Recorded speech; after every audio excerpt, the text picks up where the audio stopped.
Bom, muito Vamos lá. bom, é um prazer estar aqui e hoje nós vamos estudar o capítulo 9 do Evangelho de João. Bora para a Bíblia. Né? Isso, bora para a Bíblia. Vou pedir para o Marco me ajudar com as leituras. Você me ajuda com as leituras, Marco? Ajudo, cara. Deixa eu Então, pegar, só que eu tenho um problema aqui. Então vou ler daqui e você comenta, não tem problema não. Eu leio daqui. O meu problema são as versões, até esqueci de te perguntar qual é a versão que NVI, você tá usando. A gente usa NVI. Boa, tá vendo? Para eu não ler uma versão tão diferente. Vamos lá. Uma versão herética, né? Lê João 9 aí de 1, isso. Do 1 até o 7. Vamos lá. 7. Evangelho de João, capítulo 9, versículo 1 e diante. Ao passar, Jesus viu um cego de nascença. Seus discípulos lhe perguntaram: Mestre, quem pecou? Este homem ou seus pais, para que ele nascesse cego?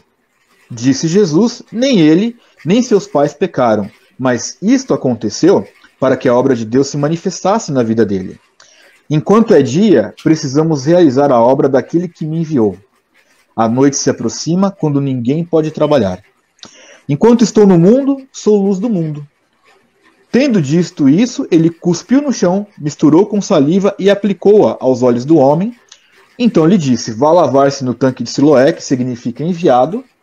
O homem foi, lavou-se e voltou vendo. Bacana, bacana. Rapaz, eu tenho estudado aqui com o Davi, quinta após quinta, na pegada do Evangelho de João, que é um evangelho construído em cima de uma premissa, né, básica. Jesus é Deus, né, o Deus encarnado. Sim. E o Evangelho de João, diferentemente dos outros evangelhos, ele não trata da história toda de Jesus, ele vai tratar dos últimos dias, né, das últimas horas de Jesus, da sua última fase, já indo para a cruz. E aí Jesus, quanto mais perto da cruz chega, mais assertivo ele vai ficando, né, e vai falando com mais clareza. Só no Evangelho de João a gente já viu Jesus deixando Nicodemos tortinho lá no capítulo 3. Já vimos Jesus sacudir a Samaria lá com a mulher samaritana. Sim. Já vimos Jesus entrar no tanque de Betesda e fazer um estardalhaço naquele negócio. Depois vimos a passagem do mar, que foi, nós falamos a beça sobre isso, como Jesus revela a sua divindade andando sobre o mar. E chegamos aí ao capítulo 8, que foi a última aula que nós fizemos, a aula 26, quando Jesus coloca toda aquela narrativa, né, Silco, a gente que está no tempo das narrativas, né, Jesus desmonta aquela narrativa, né, aquela armadilha que foi montada contra ele na cena da mulher que foi pega em flagrante adultério. E agora, né, Jesus está numa fase assim, treteira, né, Marcão? Ele tá numa fase treteira, tá chegando o fim. Não, você sabe que só abrindo parênteses aqui, eu lembro na época que eu tava falando com o pessoal, né, da gente começar o Evangelho Negociável, né, aí eu falava, cara, Jesus também era treteiro, porque ele confrontava abertamente, né, a patifaria dos fariseus. Demais. E confrontava isso de uma forma que somente Deus mesmo poderia fazer, com autoridade e com muita sabedoria, obviamente, né. Então é isso, Jesus também, a pessoa faz aquela ideia do Jesus do olho azul, né, do filme, até para falar, né, Jesus, eu vou comer, está bem, meu filho, e acha que Jesus era... Prazer, flutuando na fumaça branca no gelo seco. Tal, aquela coisa, Jesus, né? Fala aí, Marcão, Jesus era o worship. Jesus lá ficava lá no cantinho dele assim, Jesus worshipeiro, né?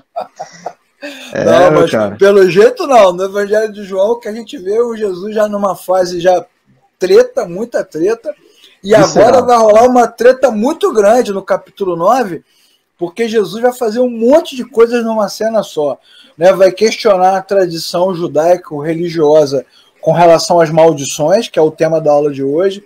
Depois vai colocar em xeque, né, aquela mística do tanque de Siloé, porque na verdade o que cura o homem não é o tanque, mas é ele que é o verdadeiro enviado, né? Jesus é o Messias, né? Vai colocar isso em xeque. Pode falar, cara. Não, era justamente um pouquinho do que nós falamos ao início, né? Como muitos fazem hoje, de colocar um pastor em determinado patamar que não deve ter, da mesma forma o tanque de Siloé era atribuído a si mesmo, né, como algum lugar de milagre. Exatamente. E claramente não tem sentido isso, né? Exatamente. E o legal do texto é que no final do capítulo 9, o nosso amigo aí, cego de nascença, passa por uma CPI, né? Tem uma CPI no Senado. Quem é você? Onde você estava? Você não era cego, nada, mentira. Chama o pai, chama a mãe. Cara, a CPI, uma confusão. E os pais disseram, não é? Maravilhoso. E no final, cara, o camarada esbarra com Jesus no meio da rua e Jesus pergunta: o que aconteceu com você? Ele fala assim: rapaz, eu fui curado e tal, e um milagre. Jesus falou assim: mas quem foi que te curou? Eu falei assim: eu não sei, se eu soubesse, nossa, eu adoraria. Jesus fala assim: sou eu. E ele adora, e aí tem uma cena bíblica antológica que ele se curva diante de Jesus. Sim. E Jesus aceita a adoração. Rapaz, isso aí é treta para quebrar barraco, mas pra inferno. Ele aceita a adoração. Né? Abala, né? Abala toda a estrutura, principalmente judaica da época, né? Porque aos olhos dos rabinos isso era uma blasfêmia muito grande, né? É um crime gravíssimo. Exato. E Jesus, na verdade, Leclerc, nesse episódio especificamente, eu costumo tratar que esta também é uma das revelações divina, né, de Jesus Cristo, porque ele ali, por aceitar essa adoração, ele está ali confirmando o quanto ele é Deus também.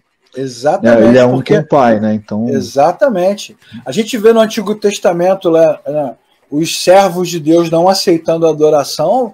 A gente vê em Apocalipse, né, o anjo não aceitando a adoração. E agora Jesus recebe a adoração. Cara, é muita treta, é muito assunto para um capítulo só. Então a gente vai fazer igual o pastor Jack. Vamos em parte. Vamos esquartejar o processo. Né? Hoje vamos falar só da maldição, né? Porque o que acontece nessa passagem? Jesus, ele se aproxima daquele homem, né? Que é um cego de nascença. Então, se ele é cego de nascença, né, nós estamos aí diante de um milagre potencial espetacular, porque se ele é cego de nascença, todo mundo conhece o cara, a família do cara. Não é um milagre produzido, né? Porque essa turma aí que diz que está sendo curada na televisão, né? A gente não sabe de onde vem nem para onde vai, mas esse cego aí está no mesmo nível da ressurreição de Lázaro, né? Que vem já também. Todo mundo viu Lázaro morto, todo mundo viu o cego de nascença viver a sua vida na escuridão. E João aproveita para trabalhar essa dicotomia, né, o Marco? Noite e dia, né, cara?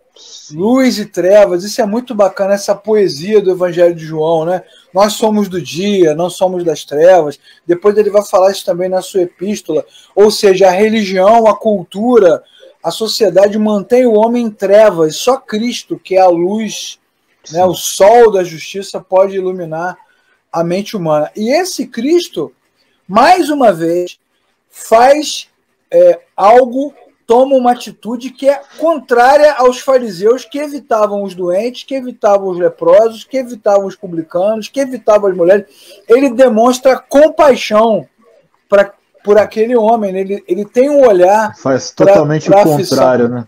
Caramba, cara. Não é? Totalmente contrário, Totalmente o contrário. E assim, o que a gente vê na religião contemporânea do nosso tempo são as igrejas reproduzindo o pensamento farisaico, né? Sim, problemas pessoais, problemas físicos, problemas de saúde, tudo isso é coisa do capeta, né? Se você fosse de Deus, você não passaria por essas coisas, não é assim, Marcão? Cara, por exemplo, não precisamos ir muito longe, né? Além do que você disse, um exemplo muito claro é quantos e quantos charlatões aí da fé falando que a Covid era o juízo de Deus aqui no Brasil, no mundo. Claro que a gente sabe da gravidade da doença e ninguém nega isso, mas o pessoal repreende o demônio da Covid. Né? E eu me lembro, cara, assim, de uma época que até que aquele teu amigo lá, o pastor conterrâneo seu, né? Ele deu um chilique porque foi colocado pelo Paulo Júnior em questão justamente isso. Eu falei, olha, onde estão os pregadores aí da prosperidade, aqueles que são adeptos da confissão positiva, que não estão nos hospitais orando para as pessoas serem curadas. Determina a cura da Covid agora. Porque se não está acontecendo, seguindo até a lógica desse pastor psicólogo aí, a verdade é que nem ele tem fé, porque ele já cansou de orar para a Covid e não acabou a Covid. Então ele também não tem fé. Porque essa é a lógica dos caras, né? E aí demonizam o que não é demonizável, porque é mais fácil, né, Leclerc? Quando eu não tenho explicação, eu não tenho paciência, quando eu não tenho humanidade suficiente para sentar com uma pessoa e ouvi-la nos seus dilemas, é muito mais fácil eu ter a saída de usar o demônio como uma desculpa. Não, você está com o demônio no corpo, você vem aqui que nós vamos orar, você dá uma oferta, XYZ, a gente faz um exorcismo aí com você, arranca esse demônio da tua vida, e aí você foi, né, abençoado, mas aí não mudou nada. Não, peraí.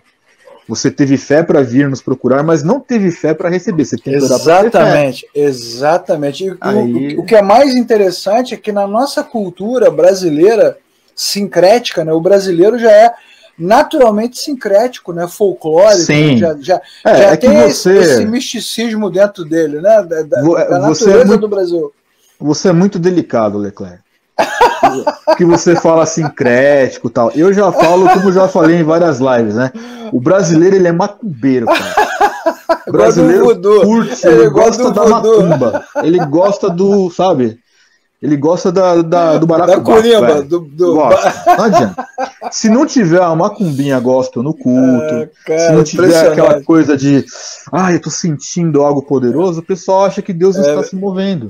Só a Bíblia não rola. Só Bíblia. Pra que Bíblia? Não, ainda vamos falar que a letra mata, né? Vamos falar que a letra mata e o espírito vivifica. Né? Para não dizer que é só a gente, né, Marcão? Que é só o brasileiro que é assim, né? Para não dizer que é só o brasileiro, a gente vai ver na Escritura, né, que os discípulos também tinham um olhar para essa questão, né? Eles também ficaram interessados, porque já que Jesus estava ali olhando para aquele enfermo, os discípulos então fizeram um comentário que era muito apropriado para aquela cultura. Eles perguntaram, mestre, quem pecou? Foi ele ou foi os seus pais, né? Então isso pode falar. Interromper. É que esse ponto ele me chama muita atenção, Leclerc, que eu também já discuti bastante isso. Esse questionamento, quando a gente olha no primeiro olhar, ele faz todo sentido para um fariseu. Exatamente. Mas nós estamos olhando aqui que foram os discípulos de Jesus que foram perguntar a ele. Exatamente. Né? Ou seja, pessoas que andavam com Jesus, que viam, conviviam com Jesus, testemunharam seus milagres, ouviam as suas doutrinas, esses mesmos estavam chegando para Jesus dizendo, Senhor, quem pecou foi o Pai? Quer dizer, embora andassem com Jesus, estavam severamente contaminados no seu intelecto. Né? É a cultura, né? Nós estudamos sobre isso o tempo todo e olhamos para a cultura dos judeus, né? O judeu tinha uma cultura de retaliação. Lá em Ezequiel 18, versículo 2, tem aquele provérbio famoso, né? Os pais comeram as uvas e os filhos embotaram os dentes. Eles tinham essa cultura. Sim. Principalmente porque eles experimentaram isso, uma vez que eles tinham feito com Deus uma aliança pautada em reciprocidade, né, em acordo. Eles quebravam os acordos e iam recebendo de Deus, né, o juízo. Então, na cabeça do judeu, infortúnio, miséria, enfermidade, problema, é resultado de alguma coisa que você fez antes. E a gente olhando para a Bíblia, Marcão, ainda vai ver mais, que antes que existisse o povo judeu, antes mesmo dos patriarcas, da lei de Moisés, lá no livro de Jó, que é um dos livros que foi escrito por último, mas é uma das histórias mais antigas da Bíblia, né? Uma das histórias aí que remonta o tempo patriarcal, os amigos de Jó vão botar a culpa nele. Alguma coisa você fez. Claro. A teologia dos caras era essa mesmo. É a teologia dos caras. Então, é um pensamento legalista, natural do judaísmo. Então, hoje, a gente vê esse tipo de coisa se reproduzindo na igreja evangélica, mas isso já acontecia no judaísmo, acontece na nossa cultura brasileira. Isso é do homem, né, cara? O homem sempre tem que achar um culpado. Lembra lá do Éden, como é que foi, cara? Sim, claro. Todo mundo tem culpa, menos ele mesmo, né? Não é? Tava me lembrando aqui da passagem dos amigos de Jó, né? Principalmente de Elifaz, né? Que sugeriu isso. Olha, falou abertamente, né? Alguma coisa você deve ter feito de errado para você estar merecendo tudo isso. Nesse texto que está aqui, ele vai fazer essa afirmação, né? O Sim. homem justo não sofre males. Isso. Pô, covarde, né, cara? Não, e assim, covarde. O cara tava no caco, né? Na cinza. Perdeu tudo, né, cara? Perdeu tudo, né? E é tão atual isso, né, Leclerc? Porque assim, a gente demais. Sabe, assim, pondo um parênteses aqui nesse nosso bate-papo aqui, que é assim, até hoje. Até hoje. Eu conheço tanta gente que passa por dificuldades assim emocionais, que sofrem, que estão aí, enfim, sofrendo desse jeito, e aí vem uns enviados do capeta desse tipo aí, que ao invés de lembrar-se de chorar com os que choram, porque às vezes isso é o mais importante de qualquer coisa, a pessoa vem com esse discurso aí, não, você tá nisso porque você fez alguma coisa e tal, né, porque você é um lixo. É basicamente isso, alguma coisa você fez de errado. Coisa você fez de errado. Porque Deus não faz isso com as pessoas e tal, assim, entendeu? Então exatamente. É muito tenso. É a mesma coisa se você está endividado, o cara vai dizer que você não está dando dízimo, não é assim? Sim. Se você está passando um problema na sua relação pessoal, na sua intimidade, vai dizer que alguma coisa de errado você tem. Sim, se você está com alguma doença no corpo, se não foi você, foi teu pai, tua mãe, teu avô, teu avô. Deu uma brecha, exatamente. Deu uma brecha. Eu me lembro, quando eu era garoto, não é da sua época, que você é bem mais novo do que eu, tenho uns 30 anos a mais do que você. Que isso. Você não pegou o tempo do disco ao contrário, pegou não? Peguei. Mensagem oculta do rock? Da Xuxa. O cara rodava o disco ao contrário. Tinha uns caras que iam umas mensagens satânicas. Eles iam de igreja em igreja com aquelas vitrolas, né? Rodava ao contrário. E aí sempre aquele coisa, né? Não, e quem é o idiota que vai ouvir um disco ao contrário, né? É bagulho surreal, né, cara? Nossa, Deus. E aí o que ele dizia? Que quando você botava para tocar aquele disco, você estava dando abertura para que o inimigo entrasse na sua casa. E tem a ver com aquele link que eu te mandei ontem, daquela pastora. Eu te mandei um vídeo ontem, ela falando disso, né? De você dar autorização para que o inimigo entre, né? E os caras falavam, se ficar ouvindo essa música, tem que quebrar o disco. O pessoal quebrou o disco a beça, cara. Você lembra do Plukt Plakt Zoom? Do Raul Seixas? O cara dizia que era 666, Plukt Plakt Zoom. Misericórdia. Teve uma aí que é de uma época um pouco mais recente, não sei se você se lembra, era da época do Orkut ainda, que não tinha Facebook ainda e tal, né? Então era o Orkut. Aí no Orkut, acho que aquele restaurante Girafas fez uma época de uma promoção, se você colocasse uma girafa no seu perfil, você concorria a ganhar algum almoço, alguma Lembro. Cara, começaram a me mandar naquela época já, Marco, dá uma olhada lá no Orkut e tal, não sei o que, os caras criando tese, dizendo que se você trocasse a foto do teu perfil do Facebook, do Orkut, pela girafa, você estava mudando a sua identidade espiritual. Olha o nome da pegada. Porque a girafa, ela é um animal que, segundo alguns, né, é um animal com maior tendência de homossexualidade na sua espécie, e quando você trocava o teu perfil pela girafa, você estava dando uma habilitação para os demônios do homossexualismo. Mas, pelo amor de Deus, é tão mais difícil tentar inventar uma história dessa, né, cara? O pessoal é criativo. Então, aí você... Isso aí eu me lembro bem. Você passa por uma crise na sua vida, pessoal, em qualquer área, o que o cara vai dizer? Que você está debaixo de alguma coisa, que é o que os discípulos perguntam, quem errou? Alguém fez alguma coisa errada. E aí Jesus dá uma resposta inusitada. Não, ninguém pecou, nem ele, nem os seus pais. Na verdade, ele está assim para a glória de Deus. Cara, essa é uma resposta inusitada, que me lembra um texto lá de Êxodo, quando Moisés diz para Deus assim, eu sou pesado de palavra, eu não sei falar. E Deus fala assim, quem fez o mudo? Quem fez o cego? Cara, olha, lá no Êxodo, Deus fala assim, não fui eu que fiz o mudo? Não fui eu que fiz o cego? Cara, impressionante. Mas os caras preferem rasgar as escrituras e demonizar as questões. Isso é inacreditável. Bom, mas aí, né, continuando o texto, quando você tem a verdade, que é Jesus falando, Jesus quando fala é a expressão da verdade, você tem um olhar, né, mais cuidadoso, né, mais amoroso para quem passa pela aflição. Senão, isso não é maligno. Isso aí é algo que ele está vivendo, mas também glorifica a Deus. Tem um outro lado. Agora, quem não tem a luz, né, meu amigo? Quem não tem a luz, tá em trevas, né, mano? Parece também que assim, um pouco dessas trevas aí é justamente, claro, né, a ausência da luz, é que parece que para muitos cristãos, né, Leclerc, que o sofrimento é mais uma punição e não uma forma também de glorificar a Deus no sofrimento, né? Uma oportunidade de viver com Deus no meio do sofrimento. Porque se você olha com um olhar um pouquinho mais calmo diante destas coisas, quem é nesta vida que não enfrenta qualquer que seja o nível de sofrimento? Uns mais, uns menos, outras fases mais, outras fases menos, né?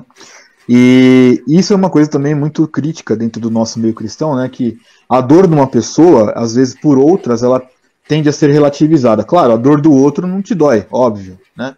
Agora, essa dor que só nós sentimos, né, nas nossas angústias, nas nossas dificuldades, nos nossos anseios, é justamente essa dor a qual Deus também é glorificado, mesmo que isso nos dê um sofrimento.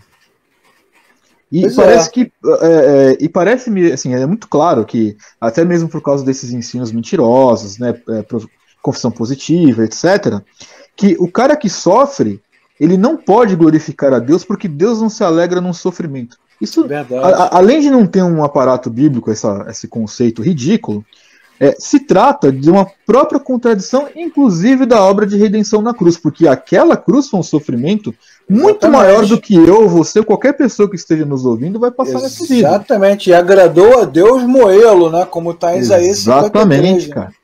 E se a própria obra de redenção da cruz, que foi um sofrimento imerecido de fato, não nos ensina que Deus também é glorificado no sofrimento, eu não sei mais o que é possível para que a pessoa entenda isso.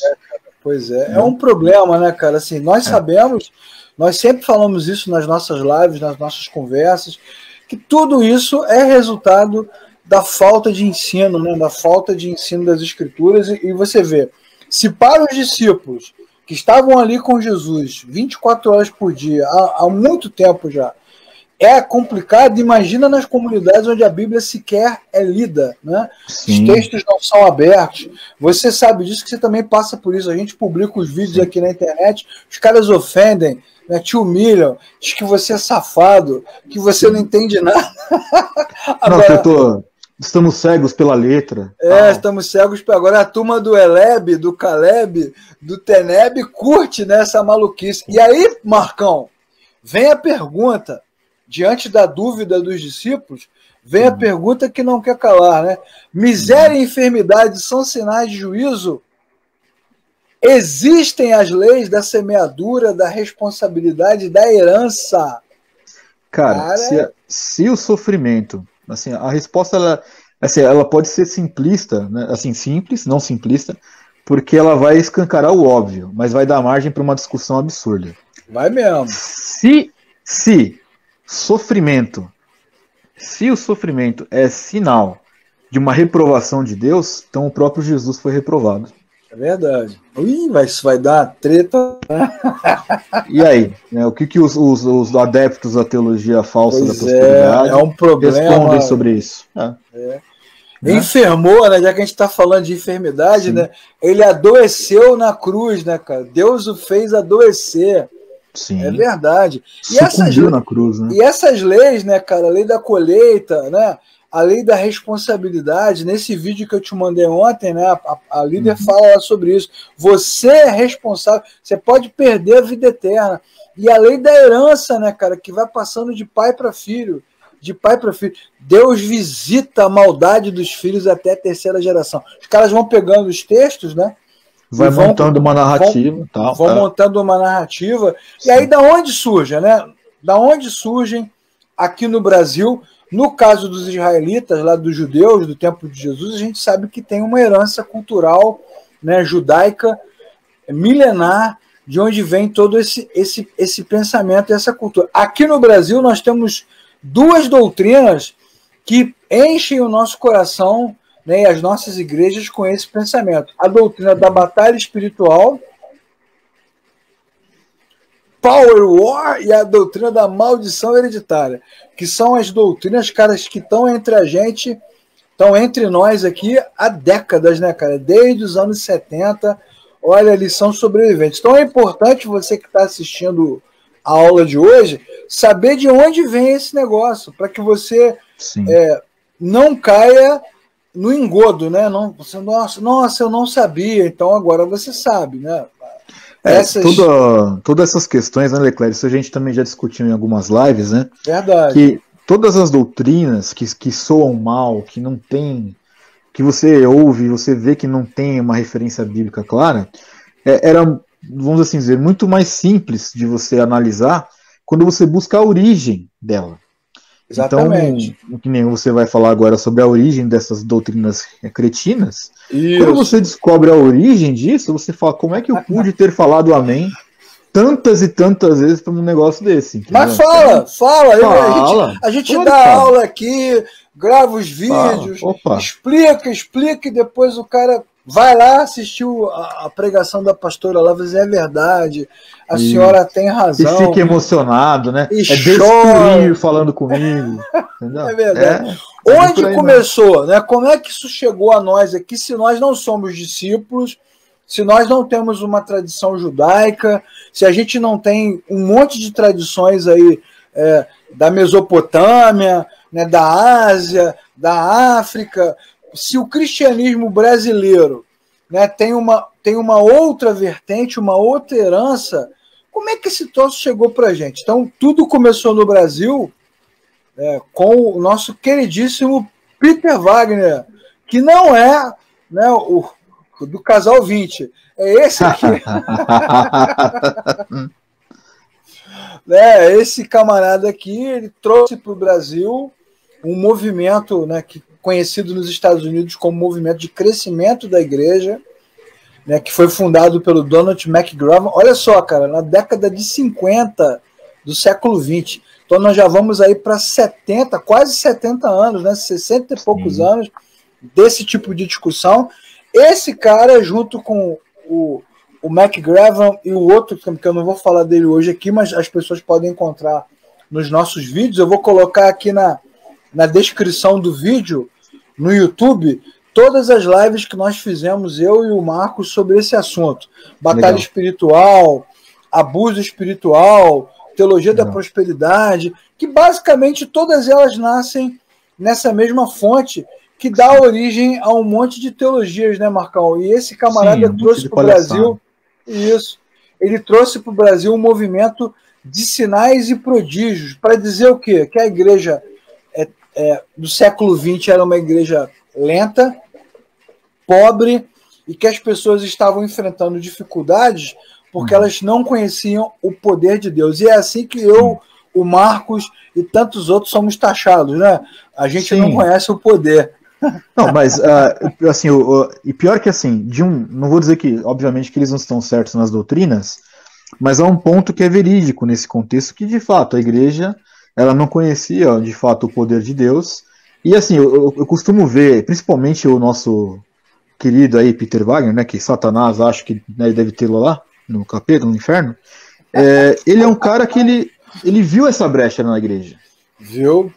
Essa carência, né? Essa carência. Ele viu muito bem, diga-se de passagem, que a igreja era carente de verdadeiramente conhecer o poder do Espírito de Deus. Exatamente. Só que ele traduziu ao modo que ele quis e que lhe era mais conveniente, o que ele entendia como poder. E é por isso que, assim, aí você junta essa carência da igreja, juntam alguém que articulou bem essa carência, né?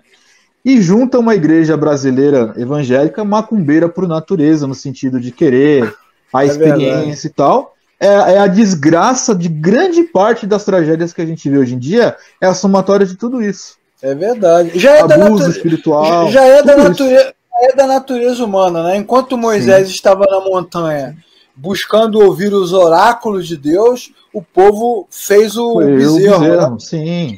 Queria aquela farra do boi, né? E enquanto Jesus ensinava com clareza, os fariseus diziam o quê? Mostra-nos um sinal. Então é da natureza humana, né? Essa coisa do místico, né? Do glorioso, do incrível, do espetacular, e se você não tem o incrível espetacular, você não tem poder.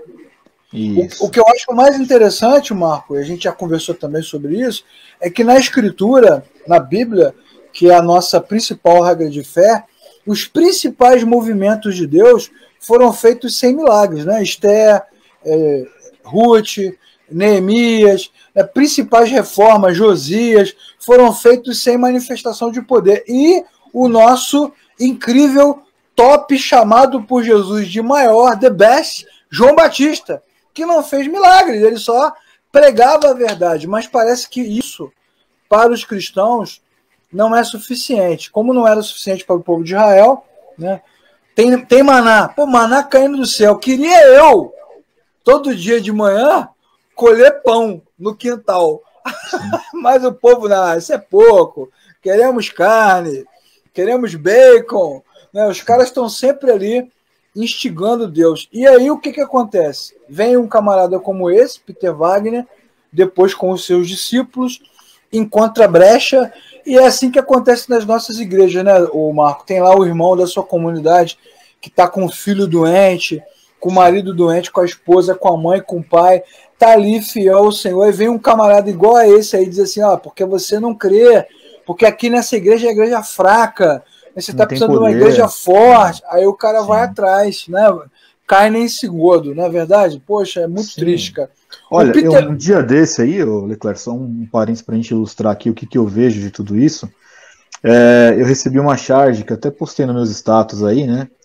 Do Wolverine, do X-Men, quando ele vai até uma igreja luterana e ele faz uma oração a Deus. Verdade.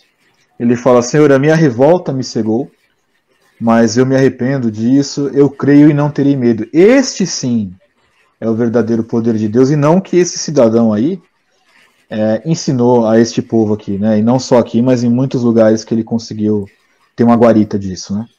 Verdade, cara. Eu me lembro bem, né?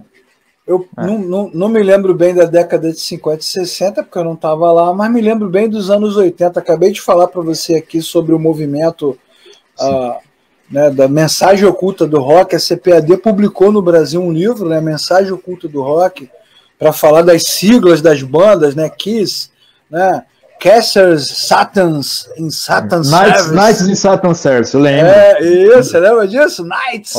Isso, em Satan Service, né, todas aquelas letras, né, depois começou aquele frisson pela Disney, aí todo mundo começou a quebrar, a arrebentar VHS da Disney, né? Não, e tinha uma época, cara, que o Mickey, o Pateta, eu arrumei uma treta na igreja que eu ia, porque assim, começou um tal de falar que nas nuvens dos desenhos da Disney tinha membros sexuais e não sei o quê. Eu falei, gente, me perdoem, vocês veem membro em tudo que é lugar, acho que o problema tá na cabeça de vocês. O cara olha pra nuvem, vê um membro masculino na nuvem. Não é possível, os palácios, cara. Né? Os palácios árabes. Cara, como foi? Mil e uma noite. Foi. É verdade. Cara, aquela época que o pessoal olhava pro lustre, tem um demônio no lustre, um demônio no ventilador, na garrafa, tá vendo essa garrafa aqui, ó? Tem um demônio aqui dentro, aqui, ó. Tá, o surto da nova era, lembra? O movimento New Age. Sinistro. Pô, eu lembro bem. Eu era novo, tudo eu devia ter uns 8 anos de idade, mas eu lembro. Tudo que você botava não podia, era isso, era aquilo, não sei o quê. Aí os caras começaram a falar, o MacGyver morreu, o ator, o outro lá, o super-homem lá, o Christopher Reeves, ficou tetraplégico. Aí começa a falar, né, aquelas teorias da conspiração, sem dizer que, né, sem falar que a gente estava na época ainda da cortina de ferro, né, da União Soviética contra os Estados Unidos. Então tem aquela coisa de Satanás, né, Satanás comunista, China, fim do mundo, todo mundo era anticristo, né, o Gorbachev era anticristo, o Papa era anticristo, era demônio para tudo quanto é lado. Isso é uma parada bem louca, porque eu tinha um amigo meu, tal, mas a gente perdeu um pouco o contato, que ele era mestre de escatologia, e aí a cada ano que saía um BO, era alguém que era anticristo. O último que ele falou pra mim foi o Macron. Aí eu falei, cara, aí não... Para não, que tá feio. Não, o cara vai tentando, né? Vai jogando ali o verde, que se ele acertar no alvo, ele vai falar, eu falei, eu sabia, mas, cara... A Sheila falou aqui, ó, joguei todos os desenhos da minha filha A Suelen vai dizer aqui, ó. Jogar. Minha mãe jogou uma boneca fora porque foi entregue ao diabo para vender, tá vendo? Olha só. Mas era isso aí, mano. É isso aí, mano.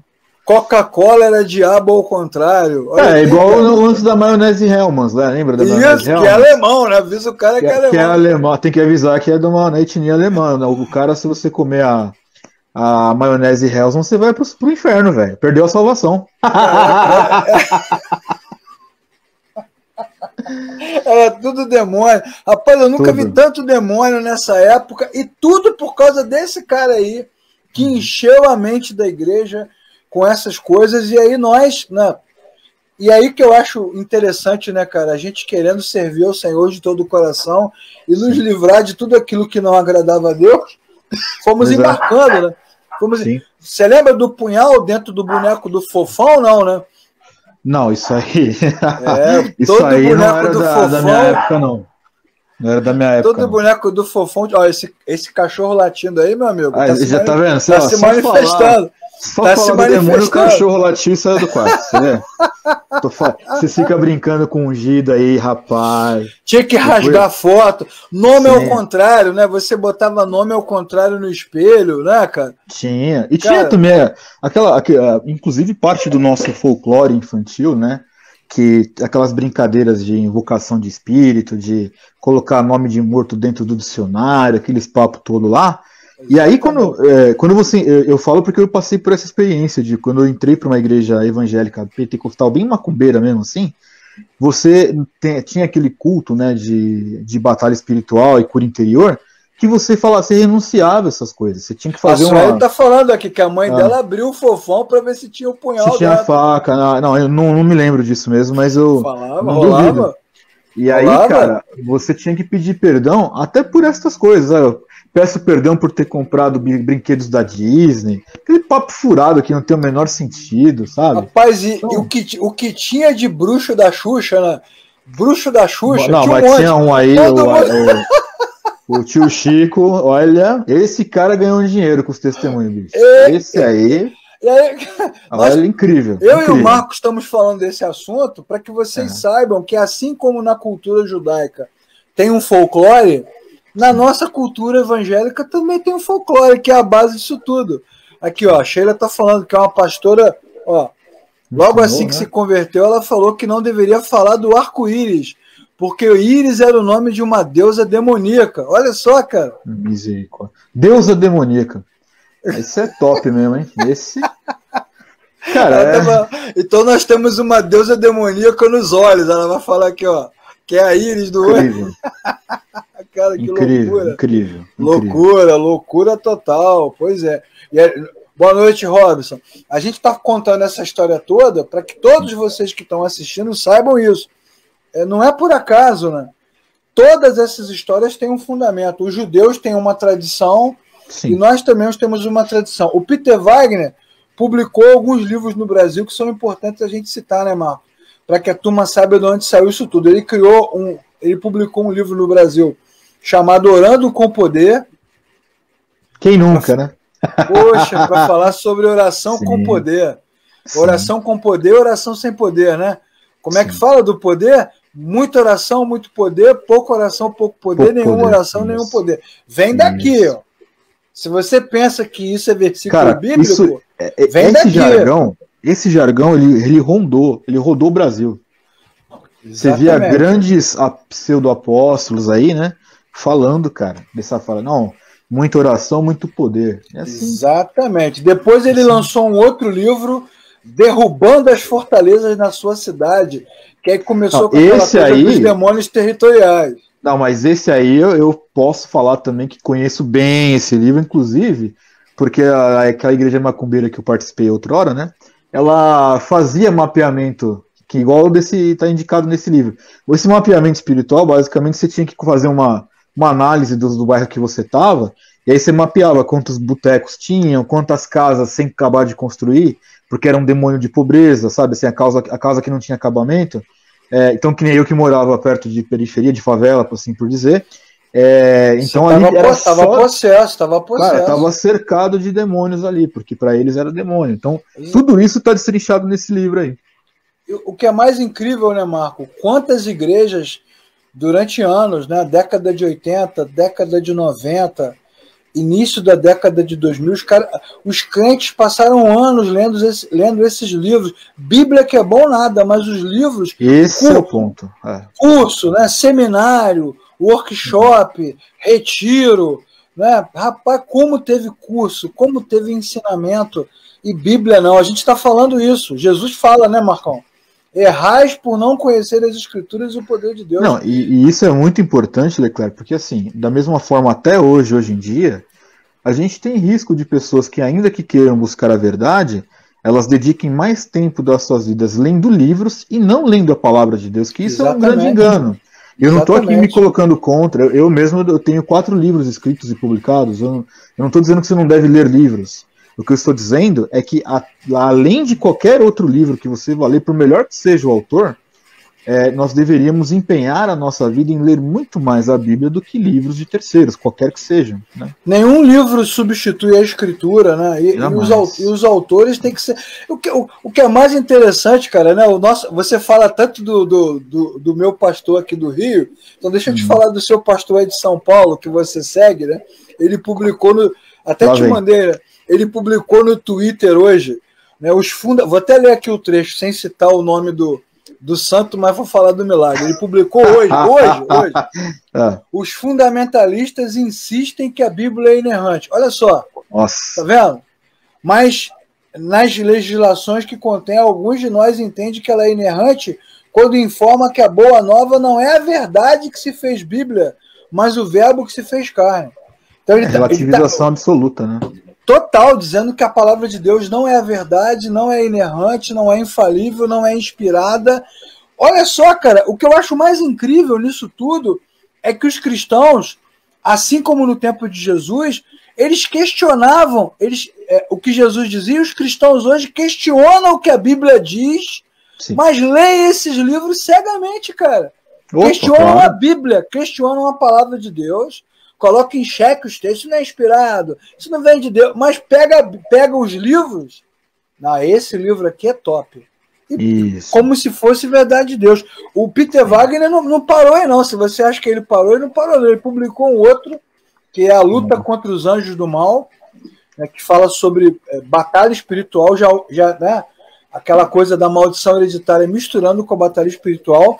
Depois ele publicou Espíritos Territoriais, que foi um dos livros que mais vendeu no Brasil. Sim, foi isso mesmo. Na capa tem até a América Latina ali na capa, né? Proposital, né? Pô, tipo, e no embalo desse livro chegaram no Brasil 2 obras que arrebentaram pela Editora Vida, né, que foram os livros do Frank Peretti. Este Mundo Tenebroso. Esse é maravilhoso, cara. 1 e 2, cara, dos anjos. Esse é maravilhoso. Né? Quando os crentes oram, as espadas acendem, flamejam. Muito louco. Cara, olha, uma ficção ímpar. Maravilhoso. Mas que virou teologia, né? O mesmo fenômeno da cabana. Isso, que a gente tanto fala, pegada, né? Mesma pegada. Né? Mesma pegada. E aí, cara, aí não é fácil, não. Você pensa assim, não, agora vai acabar, né? Agora vai acabar, Deus vai entender. Cara, mas eis que surge a discípula do mestre, que aqui no Brasil foi a nossa queridíssima Neuza Tioca. Carinhosamente chamo ela aí, coraçãozinho pra ela. De Neuza Pioca, né? Porque ela parece que tá bêbada falando, só fala groselha.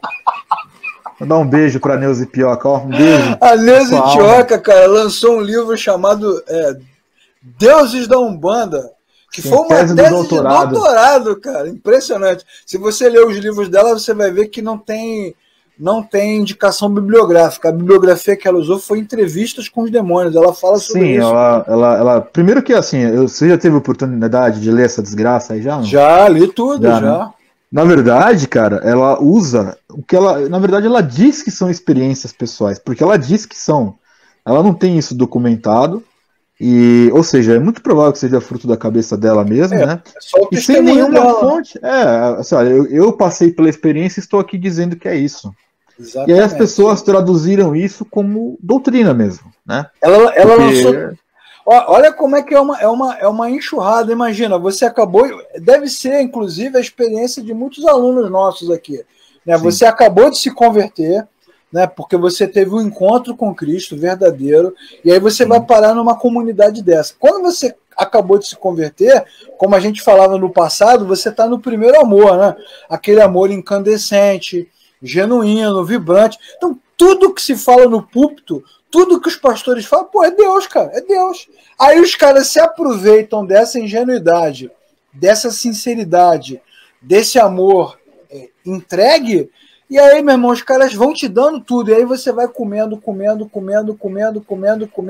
vai bebendo dessa água, bebendo dessa fonte, e esse negócio vai empanturrando o seu coração, e aí depois você não conhece mais o evangelho, porque você recebeu um outro evangelho. Me lembrei até que aquele versículo de Gálatas, né?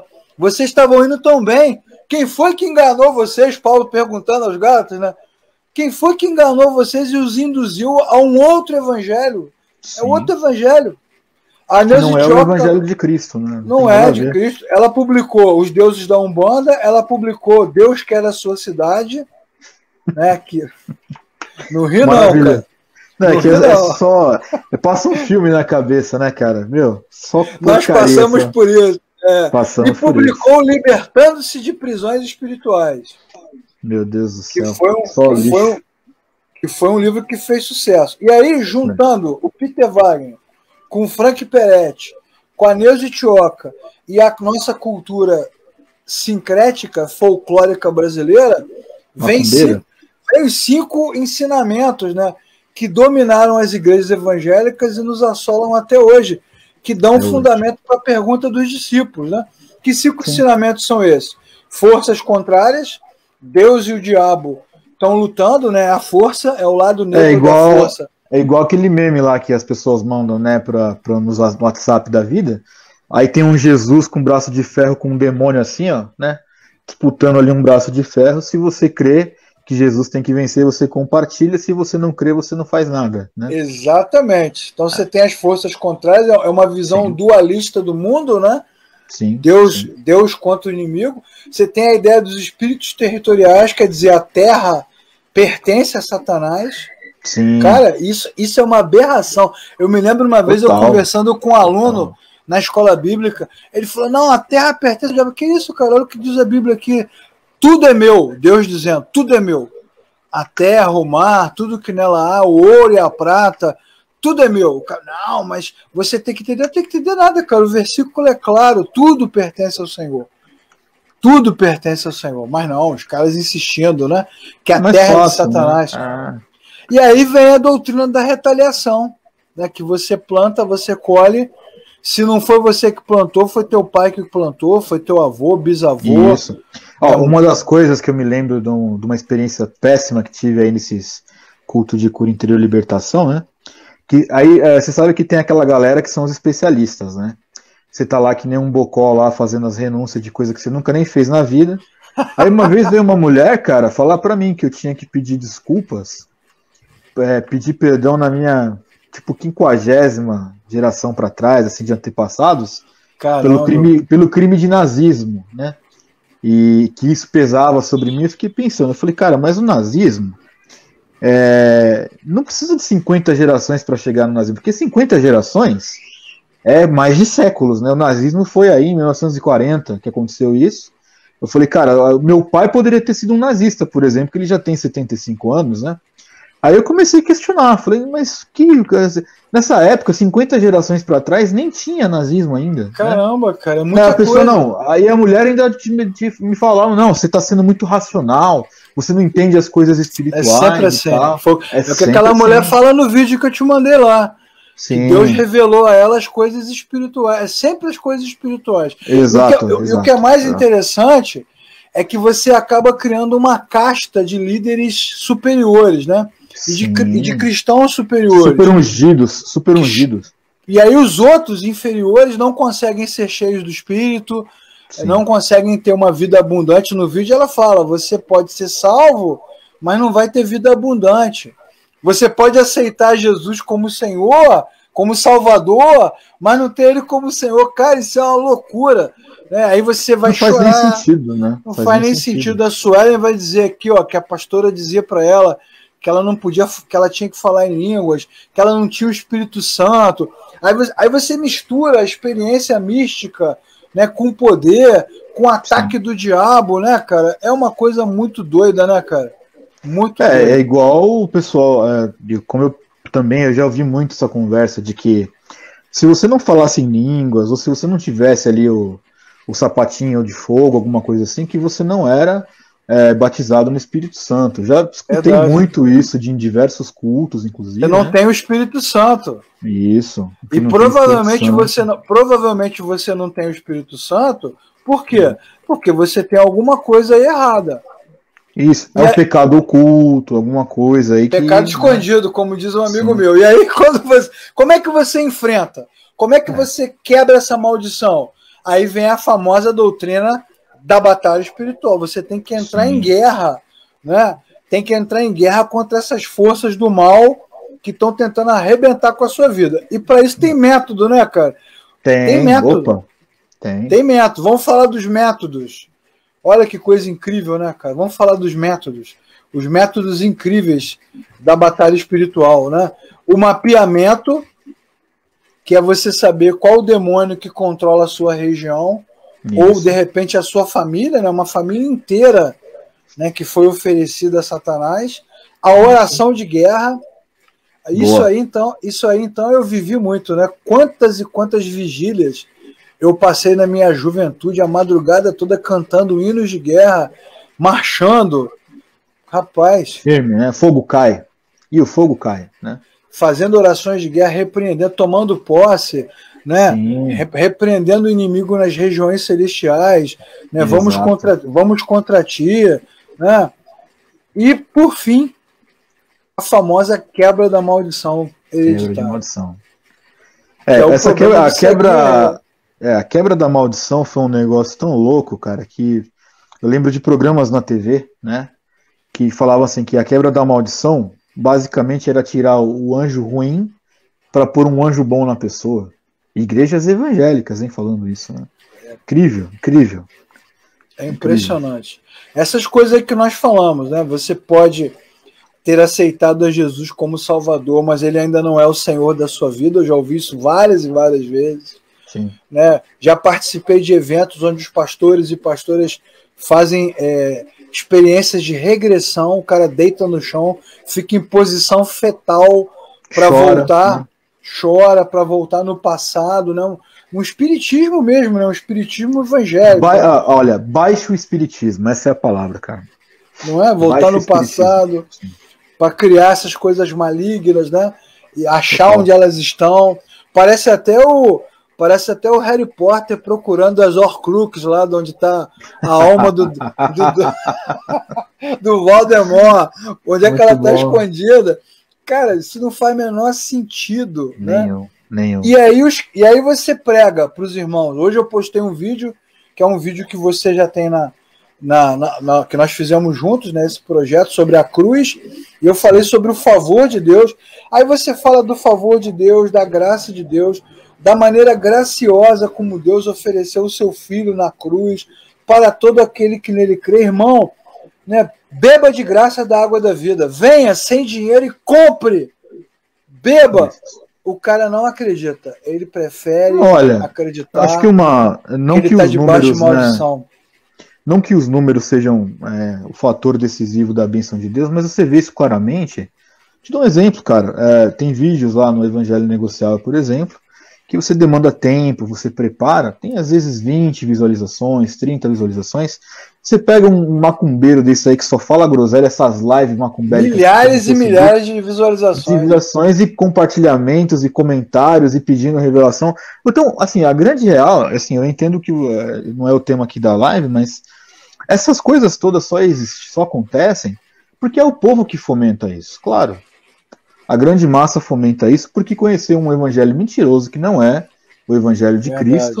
Verdade. E por isso que fala amém para essas doutrinas mentirosas aí, que é inclusive da quebra de maldição, que é como você falou, né? Quando a gente olha, comparando a nossa cultura com a cultura judaica, do texto bíblico que tratamos aqui, é a quebra de maldição dos judeus lá, o ceguinho. O ceguinho estava com alguma maldição hereditária, por isso a pergunta dos discípulos, né? É verdade, cara. Isso é impressionante. Impressionante. E é o que a gente está falando. E outra coisa que a gente observa também que vem no combo, né? Que são um combo, né? Um pacote. O pacote do mal. São os líderes que se apropriam desse tipo de ensinamento, claro, para abusar espiritualmente, né? O cara entra na tua casa, ele entra na tua casa para dizer o que você tem ali, né? Esse quadro, essa boneca, esse copo, esse prato, essa mesa, né? Parece até que a gente está vendo filme, né? Parece que a gente está vendo a Múmia lá, aquele filme, ou então isso. Filmes de terror, né? Com objetos amaldiçoados, Invocação do Mal. Tem aquele museu lá nos Estados Unidos, Invocação do Mal, né? Sim, olha, eu vou te contar uma história também que tive, né? O desprazer de experimentar e de vivenciar, porque assim, me chocou como as pessoas não têm caráter, né? E como o povo é vulnerável a essas coisas. Quando eu estava ainda nessa igreja macumbeira aí, tinha uma bispa lá na nossa igreja, né? Bispa, né? Maravilhosa, né? E ela falou que um bispo da igreja lá tinha tido uma revelação que na zona norte de São Paulo, que é a região que eu moro aqui, ele teve uma visão de uma potestade tão grande que, assim, na visão dele, a potestade cobria até o sol, de tão grande que ela dominava ali a região, né? E aí falaram isso num culto e falaram, olha, pelo amor de Deus, tomem cuidado para sair de casa, fiquem atentos, porque o diabo está querendo matar os servos de Deus. Isso trouxe um pânico para a igreja. Eu estou falando de uma coisa de 25 anos atrás. Isso trouxe um pânico para dentro da vida das pessoas que é inimaginável. Teve gente que perdeu o emprego porque tinha medo de sair para trabalhar, cara. Olha só que loucura. Loucura, né? E, domínio da mente das pessoas, domínio, né, cara? É isso que eu ia falar, domínio. Eles dominavam a cabeça das pessoas e é por isso que pessoas que por muitas vezes não tinham nem o que comer dentro de casa, até o pouco que tinham davam dentro da igreja, com uma promessa de não, isso aqui vai me salvar dessas potestades, é assim que eu vou experimentar a prosperidade de Deus, e aí por aí vai. Né? Exatamente, que loucura, né, cara? Muito insano. Assim, é sempre bom enfatizar, para você não achar que eu e o Marcos somos incrédulos malditos, né? Que nós não estamos em momento nenhum negando a existência de Satanás. Não, claro que não. Porque senão nós teríamos que rasgar a escritura, né? Que afirma. Obviamente. Mas só que a mesma escritura vai nos mostrar que aquele a quem nós servimos, né? Aquele que entrou na nossa vida, ele nos libertou do império das trevas. Então, se há um domínio, né? Inclusive o apóstolo Paulo, ele é incrível, né, cara? Quando ele faz o argumento sobre Cristo, ele vai dizer que Deus, aprove a Deus convergir para Cristo todas as coisas. Então, seja lá o que exista no universo, no cosmos, na Terra, acima da Terra ou embaixo da Terra, poderes, potestades, domínios, o que a gente sabe, o que a gente não sabe, seja lá o que for que exista, tudo existe por ele, para ele e através dele. Ele é maior, sempre maior. Cristo é o centro e é maior. Então, essa consciência bíblica, ela é muito importante para os cristãos, mas parece que, diante da cultura, né, da macumba, do sincretismo, do misticismo, do folclore, é o que você falou. Se você abre a Bíblia no culto, né, e fala assim, irmãos, hoje eu quero falar sobre o favor de Deus, você vai receber lá 30 pessoas, 50 pessoas, mas se você disser domingo, prepare-se, domingo que vem nós vamos falar sobre 4 coisas que impedem a sua vida de prosperar. Meu irmão, vai bombar, vai parar o trânsito. Se você faz uma chamada tipo assim, olha, domingo vai ter um culto que nós vamos ativar a chave da mudança na tua vida, tá louco. Vai virar a chave, o culto da virada. Culto da virada. Isso aí assim, o que me dá, a gente fala assim, a gente ri e tudo, mas dá uma tristeza muito grande, porque assim, é a prova muito clara, né, de como as pessoas têm a capacidade de baratear o sacrifício da cruz de Cristo. Exatamente. Isso é muito triste. Mas o próprio Jesus, né, no texto que a gente acabou de ler, do capítulo 9 de João, vai dizer que mas isso não é uma questão de maldição, pô. Ele é assim. O que para é que assim, agora se manifeste. Glorifica a Deus, o que não é assim glorifica tudo que existe, glorifica a Deus, né? Tudo que existe glorifica a Deus. Deus é sempre glorificado.